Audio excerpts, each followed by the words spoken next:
Hi friends, welcome to my channel. ನಾನಿವತ್ತು ನಿಮಗೆ ನುಗ್ಗೆ ಸೊಪ್ಪಿನ ತಂಬುಳಿಯನ್ನು ಯಾವ ರೀತಿ ಮಾಡೋದು ಅಂತ ತಿಳಿಸ್ಕೊಡ್ತೀನಿ. ತುಂಬಾ ಐರನ್ ಕಂಟೆಂಟ್ ಇರುವ ಒಂದು ಸೊಪ್ಪು ಅಂತಲೇ ಹೇಳ್ಬೋದು. ನಾನು ಮೊದಲನೇದಾಗಿ ನುಗ್ಗೆ ಸೊಪ್ಪನ್ನು ನೋಡಿ ತಂದ್ಕೊಂಡಿದ್ದೀನಿ. ಇದರ ಎಲೆಗಳನ್ನು ಚೆನ್ನಾಗಿ ಬಿಡಿಸ್ಕೋಬೇಕು.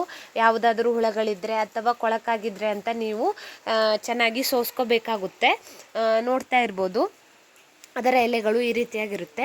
ನಾನು ಇದರ ಎಲೆಗಳನ್ನು ಒಂದೊಂದಾಗಿ ಚೆನ್ನಾಗಿ ಇರುವಂಥದ್ದನ್ನು ನಾನು ನೀಟಾಗಿ ಬಿಡಿಸ್ಕೊತಾ ಇದ್ದೀನಿ. ನೋಡಿ, ಈ ರೀತಿಯಾಗಿ ಚೆನ್ನಾಗಿ ತೆಕ್ಕೋಬೇಕು. ಬೇಕಾದಷ್ಟು ಪ್ರಮಾಣದಲ್ಲಿ ತಗೋಬೇಕು. ನಾನು ಒಂದು ಮುಷ್ಟಿ ಆಗುವಷ್ಟು ತಗೊಂಡಿದ್ದೀನಿ.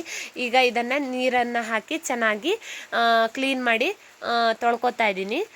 ಯಾವುದೇ ರೀತಿಯ ಹೊಲಸು ಅದರಲ್ಲಿ ಇರಬಾರ್ದು.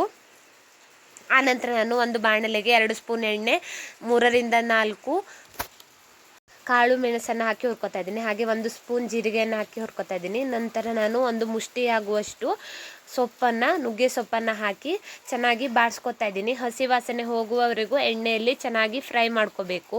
ನೋಡ್ತಾ ಇರ್ಬೋದು, ಈ ರೀತಿಯಾಗಿ ಚೆನ್ನಾಗಿ ಫ್ರೈ ಮಾಡ್ಕೋಬೇಕು.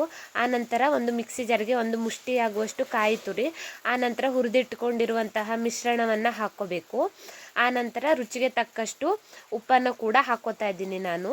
ಆನಂತರ ರುಬ್ಬಿಕೊಳ್ಳೋಕ್ಕೆ ಸ್ವಲ್ಪ ನೀರನ್ನು ಹಾಕಿ ನುಣ್ಣಗೆ ರುಬ್ಕೋಬೇಕು. ನೋಡಿ ಎಷ್ಟು ಚೆನ್ನಾಗಿ ರುಬ್ಕೊಂಡಿದ್ದೀನಿ ಅಂತ. ಈಗ ಅದನ್ನು ಒಂದು ಪಾತ್ರೆಗೆ ಹಾಕ್ಕೋತಾ ಇದ್ದೀನಿ.